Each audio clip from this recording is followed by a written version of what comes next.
Smartphone memang bisa dipakai untuk melakukan beragam aktivitas, bahkan sampai kegiatan belajar mengajar sekalipun. Tapi tablet seperti yang ini ya, layarnya jelas jauh lebih besar dari smartphone dan akan lebih nyaman digunakan untuk sebagian kebutuhan keseharian kita ya. Tablet seperti ini punya harga yang terjangkau, layar yang oke, punya fitur keamanan yang tinggi. Ini cocok nih untuk mengamankan data ya. Untuk entertainment dan browsing pun asik karena ukurannya yang ringkas tapi layarnya lebar. Dan yang penting dia cocok juga untuk digunakan anak di masa awal perkembangannya seperti di playgroup, TK, SD.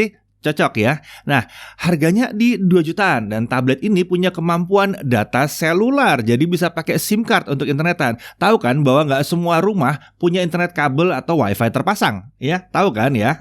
Nah, Samsung Galaxy Tab A7 Lite ini menawarkan semua yang disebutkan tadi. Cocok banget dalam masa belajar dan bekerja dari rumah.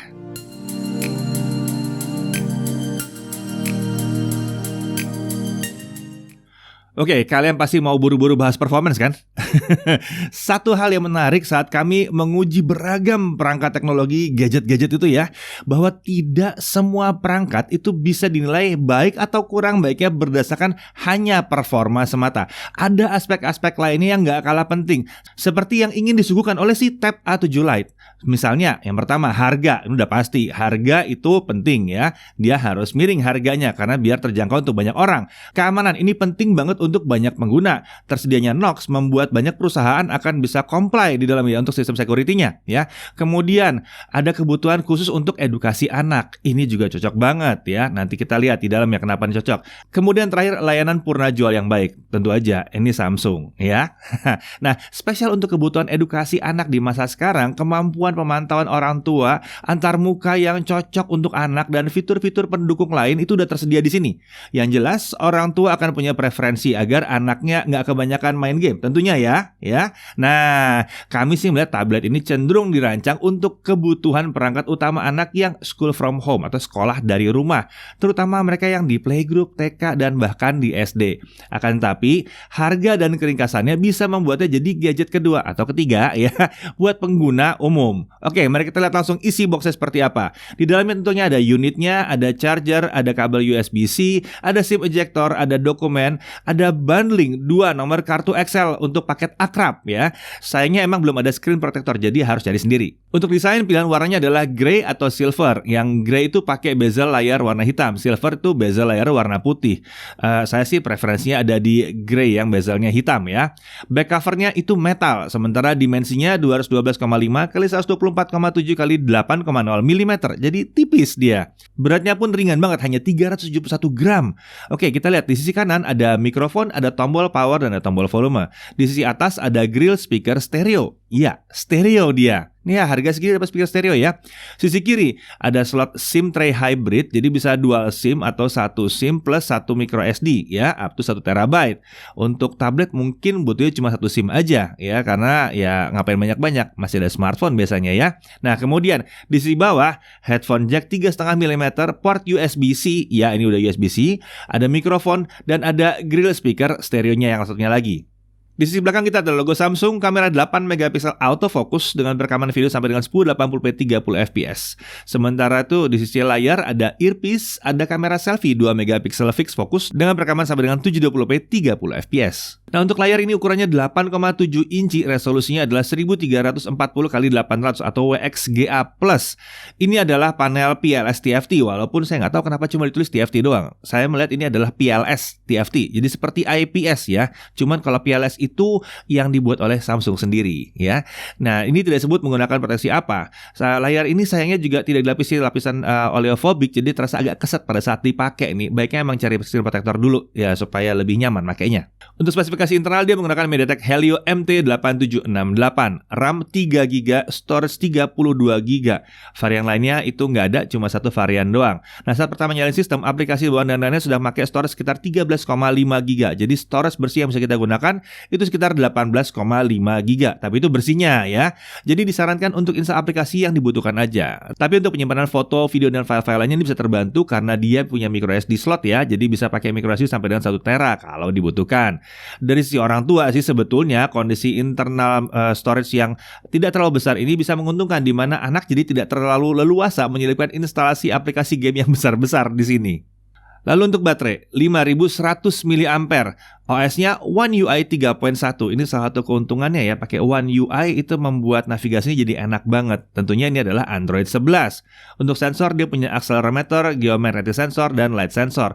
Proximity dan gyro nggak ada, tapi buat edukasi mungkin nggak terlalu butuh ya. Untuk konektivitas 4G jelas. Di sektor edukasi ini penting sekali, terutama mengingat banyak yang belum punya layanan internet, terutama yang pakai WiFi ya. Selain itu, tunjangan dalam bentuk kuota internet untuk edukasi itu kan tersedianya dalam bentuk internet di jaringan seluler alias pakai data 4G di situ ya. Nah, kemudian dia juga punya Wi-Fi 2,4 atau 5 GHz, dua-duanya ada ya. Lalu Bluetooth 5, USB OTG bisa OTG-nya, tapi memang dia nggak bisa display output. Tapi sekelas kayak gini memang ya, yang mana yang bisa display output? Oke, untuk security ya, untuk keamanan dia mengandalkan face unlock dan security standar Android lainnya seperti pattern, PIN, atau password. Tapi sebagai lapisan keamanan ekstra, dia punya Samsung Knox, sebuah perpaduan hardware dan software buatan Samsung untuk menjaga data kita tetap aman. Nah, untuk navigasi kita diberikan opsi menggunakan gesture atau pakai tombol seperti biasa. Karena ini One UI, tampilannya ini keren dan mudah untuk digunakan. Menariknya, kalau kita punya keyboard atau mouse Bluetooth, kita masih bisa pakai untuk mengerjakan laporan dan tulisan. Tentunya ini akan sangat meningkatkan kenyamanan bekerja dan membuat dia jadi seperti laptop. Nah, untuk multitasking, walaupun RAM hanya 3 GB, tapi dia masih punya yang namanya Edge Panels yang mempermudah kita melakukan multitasking dengan split screen. Jadi layar bisa dibelah-belah gitu ya. Kita bisa membuat 3 aplikasi berjalan sekaligus. Satunya lagi, masih bisa lagi tambah lagi satu untuk pakai floating windows ya. Nah, untuk multitasking app yang ringan sih ini masih oke banget. Misalnya untuk YouTube, ada browser dan ada notes mungkin ya, buat nyatet-nyatet, ini masih enak banget. Nah, kalau untuk entertainment ya, untuk keperluan entertainment ini berkat layarnya yang besar dan speaker yang stereo, dipakai nonton video, dengerin musik, ini membuat pengalaman audio visual jadi enak. Buat baca buku juga jauh lebih enak di layar besar gini ya, ketimbang di smartphone. Jadi bisa agak jauh jaraknya, lebih sehat harusnya untuk mata. Nah, ini masih ditambah lagi dengan cukup nyamannya dia untuk dinavigasikan dengan satu tangan karena ukurannya itu nggak terlalu besar ya. Catatan kecilnya terkait Netflix ya. Netflix ini masih L3 atau belum bisa nonton di HD. Solusinya memang bisa download dulu quality high aja sebelum nonton. Kids Mode, ya ini ada Kids Mode ya. Kids Mode ini adalah platform untuk anak-anak. Ketika mau meminjamkan tablet ini ke anak-anak, terutama yang masih kecil, mungkin yang TK atau ya SD awal gitu ya, ada baiknya aktifkan saja si Kids Mode ini melalui panel quick setting yang ada di atas layar. Jadi orang tua bisa membatasi area bermain si anak. Di dalam Kids Mode ini orang tua itu bisa mengatur konten apa saja yang boleh dipakai si anak, kemudian bisa juga dipakai untuk memantau dan mengatur screen time. Si anak juga tidak bisa sembarangan keluar dari Kids Mode karena setiap kali mau keluar pasti butuh password yang sudah kita setting ya, orang tua yang nyeting.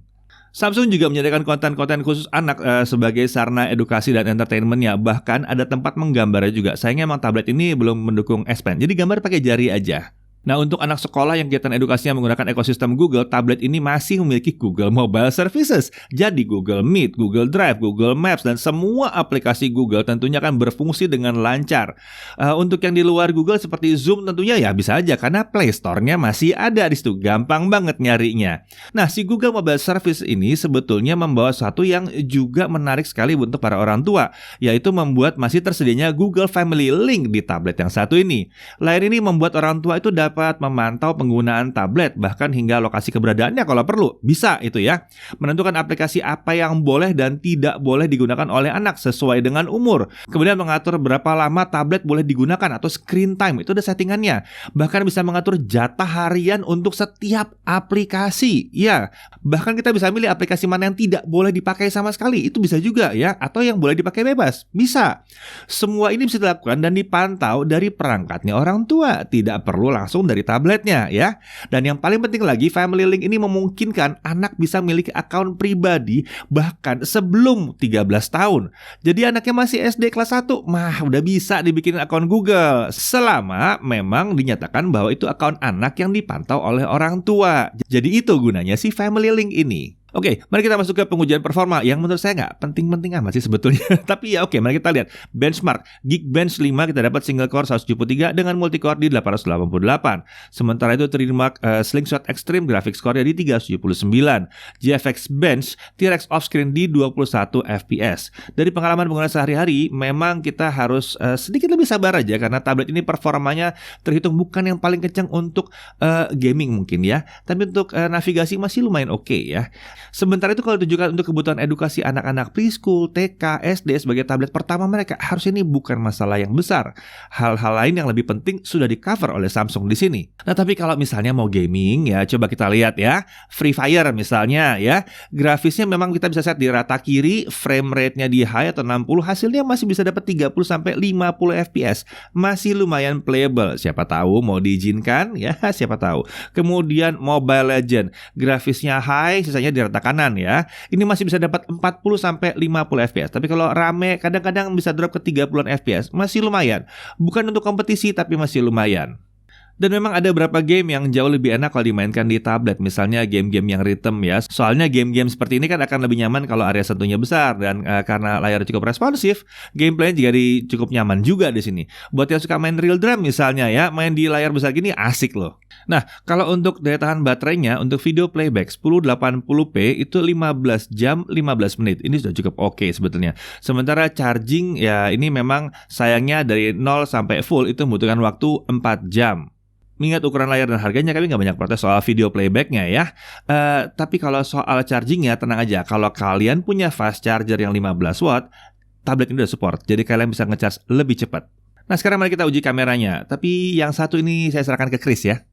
Oke, jadi ini adalah contoh hasil dari kamera selfie-nya Samsung Galaxy Tab A7 Lite. Kurang lebih hasilnya seperti ini nih. Walaupun cuma 2 megapiksel, tapi hasilnya sebenarnya udah lumayan lah untuk kelas tablet ya. Kemudian ini adalah hasil dari kamera utamanya, kurang lebih akan jadi seperti ini. Menariknya karena tablet ini termasuk ringan dan cukup ramping ya, jadi ini saya pakai satu tangan pun masih bisa. Dengan kualitas kayak gini untuk dokumentasi standar masih mencukupi lah ya untuk kebutuhan sekolah terutama ya. Nah tentunya kita nggak bisa bandingin kamera dari tablet dengan kamera dari smartphone, beda tentunya. Fungsinya sendiri juga udah beda kan ya, kali kalian mau vlogging pakai tablet ya. Tapi menariknya kualitas kamera dari tablet ini masih jauh lebih baik ketimbang kita pakai webcam yang ada di laptop. Seberapa jauh bedanya? Yuk kita lihat. Nah, seperti yang kalian lihat di sebelah nih, yang sebelah ini saya menggunakan sebuah laptop gaming dengan kamera 720p 30 fps untuk sebagai webcamnya. Dan seperti yang kalian lihat, beda jauh ya. Jadi, yang pertama saya notice adalah dari urusan mulus atau enggaknya videonya, atau frame rate-nya lah. Jadi kalau kita gerak nih, ini kondisinya masih sama sih, lagi di kamar aja. Dengan pencahayaan satu lampu di atas aja kayak begini. Ini kalau saya gerak-gerak kayak gini tuh, beda kan frame rate-nya ya. Kalau saya gerak-gerak kayak gini tuh lebih mulus. Kalau misalnya pakai webcam laptop, kalau pencahayaannya kayak gini tuh emang agak kurang kualitas hasilnya. Jadi ini bisa jadi gambaran kalau misalnya kalian pakai untuk sekolah atau kalian video call, kalian lagi video conference kayak begini, hasil dari tablet itu akan jauh lebih bagus ketimbang kamera laptop atau webcam dari laptop. Jadi kelihatan ya teman-teman hasilnya. Oke, jadi gitu aja untuk pengujian kameranya. Jadi memang ini ditujukan bukan untuk vlogging ya, lebih ke untuk edukasi, lebih untuk kalian yang sekolah atau kalian yang butuh kerja, yang sekarang kan kita lagi banyak mode WFH ya. Jadi bahkan lebih banyak di rumah atau lebih banyak butuh video conference untuk komunikasi. Jadi untuk kualitas kamera sendiri kalau dari untuk standar tablet ini udah lumayan. Jadi oke, thank you udah nyimak sampai akhir. Kita lanjut lagi ke Mas Dedi. Oke, gimana? Cukup oke kan? Oke, mari kita lihat sekarang harganya berapa. Harga resminya ada di 2.499.000. Tapi kalian bisa cek ya, siapa tahu harga di marketplace bisa lebih murah, siapa tahu. Oke, hal-hal yang perlu diperhatikan. Yang pertama adalah layarnya emang nggak pakai lapisan oleophobic, jadi sangat disarankan pasang anti gores dulu biar nyaman ya. Makanya performa secara keseluruhan mungkin bukan yang paling responsif, tapi udah oke banget untuk menggunakan hari anak-anak dan sebagai gadget tambahan ya. Kemudian storage 32GB dengan 18GB storage yang bersih. Ini memang mesti hemat-hemat install aplikasi. Kalau mau simpan foto dan video, setting aja ke microSD. Tapi ingat ya tadi ya, mungkin orang tua malah diuntungkan dalam kondisi seperti ini ya. Kemudian chargingnya memang terhitung agak lambat, tapi ini malah bisa baik untuk umur dari baterainya sendiri ya. Slow charging itu selalu sama dengan umur baterai yang lebih panjang. Dari sisi kelebihannya, tablet ini punya konektivitas seluler dual SIM 4G ya. Penting banget ini, penting banget. Lalu ukurannya ringkas dan ringan. Ada slot micro SD-nya Mas di situ, ada speaker stereo di situ. Baterainya cukup awet ya. Samsung Knox ada di situ ya, buat ada yang kebutuhan di kantor yang butuh pakai Knox, ini akan berguna sekali. Dia udah pakai One UI yang nyaman sekali untuk digunakan. Bisa multitasking dengan split screen plus floating windows lagi. Lalu dia punya Google Mobile Services. Ini penting banget terutama karena ada Family Link di situ. Dan kalau dibutuhkan buat anak yang masih kecil banget itu ada Kids Mode di sini.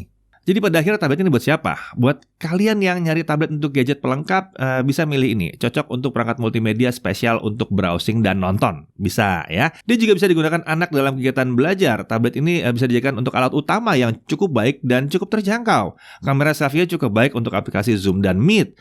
Karena memiliki kamera utama, jadi cocok juga untuk merekam kegiatan laporan atau tugas sekolah tanpa harus ngopi-ngopi dulu gitu ya. Nah, tersedianya 4G membuat anak bisa menggunakan paket internet untuk pelajar. Sementara itu layarnya yang jauh lebih besar daripada smartphone bikin produktivitas jadi lebih nyaman juga, baca juga jadi lebih enak ya. Nah, tambahan lagi fitur pemantauan penggunaan oleh orang tua. Ya, ini kan bisa banget dipasang di sini. Ini dapat dengan mudah digunakan pada tablet ini. Secara keseluruhan, meski kami sedikit berharap tablet ini sedikit lebih kencang, tapi kami tetap melihat bahwa tablet ini memiliki pangsa pasar yang tidak sedikit, terutama untuk para orang tua yang ingin memberikan perangkat digital pertama kepada anaknya. Saya Didi Irfan, Jaga TV TV.